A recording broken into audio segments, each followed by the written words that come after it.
ಕೆಲವೊಂದ್ಸಲ ನೋಡಿದಾಗ ನಾವು ಹಿರಿಯರನ್ನ ಅಷ್ಟು ಸರಿಯಾಗಿ ನೋಡ್ಕೊಂಡಿಲ್ಲ ಅಂತ ಅನಿಸಿದಾಗ ಮನಸ್ಸಿಗೆ ಸ್ವಲ್ಪ ನೋವಾಗುತ್ತೆ. ಕಿರಿಯರಿಗೆ ಹೇಳಬೇಕು ಅನಿಸುತ್ತೆ. ನಾವು ಏನು ಕೊಡ್ಬೋದು ಹಿರಿಯರಿಗೆ ಆ ವಯಸ್ಸಲ್ಲಿ? ನನಗೊಂದು ಘಟನೆ ನೆನಪಾಗುತ್ತೆ. ನನಗೆ ಡಾಕ್ಟರ್ ಕಲಾಂ ತುಂಬ ಹತ್ತಿರವಾಗಿದ್ದವರು. ಒಂದ್ಸಲ ನಾವು ಹೋಗ್ತಿರ್ಬೇಕಾದ್ರೆ, ಫ್ಲೈಟಲ್ಲಿ ಹೋಗ್ತಿರ್ಬೇಕಾದ್ರೆ, ಇಲ್ಲಿ ಬಂದು ಕೂತ್ಕೊಳ್ಳಿ ಪಕ್ಕದಲ್ಲಿ ಏನು ಕೂಡ್ಸ್ಕೊಂಡ್ರು. ಕಿಟಕಿ ಪಕ್ಕ ಅವ್ರು ಕೂತಿದ್ದಾರೆ, ಅವ್ರ ಪಕ್ಕ ನಾನು, ಅವ್ರ ಮುಂದೆ ಅವ್ರ ಪ್ರಸಾದ್ ಅಂತ ಅವ್ರ ಸೆಕ್ರೆಟರಿ. ಸಡನ್ನಾಗಿ ಕಲಾಂ ಕೇಳಿದ್ರು ನನಗೆ, you know about my teacher? I have told you about my teacher. ಅವ್ರು ತಮ್ಮ ಟೀಚರ್ ಬಗ್ಗೆ ಹೇಳ್ತಾರೆ, ಶಿವಸುಬ್ರಹ್ಮಣ್ಯಂ ಅಯ್ಯರ್ ಅಂತ, ಅಯ್ಯರ್ ಮಾಸ್ಟರ್ ಅಂತ. ಅವ್ರ ಪ್ರತಿಯೊಂದು ಭಾಷಣದಲ್ಲಿ ಅಯ್ಯರ್ ಮಾಸ್ಟರ್ ಬಗ್ಗೆ ಹೇಳ್ತಾರೆ.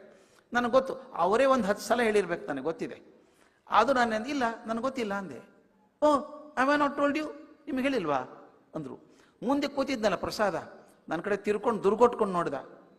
ನಾನು ಮುಂದೆ 3 ಸಲ ಕೇಳಿದ್ದೀರಲ್ರಿ,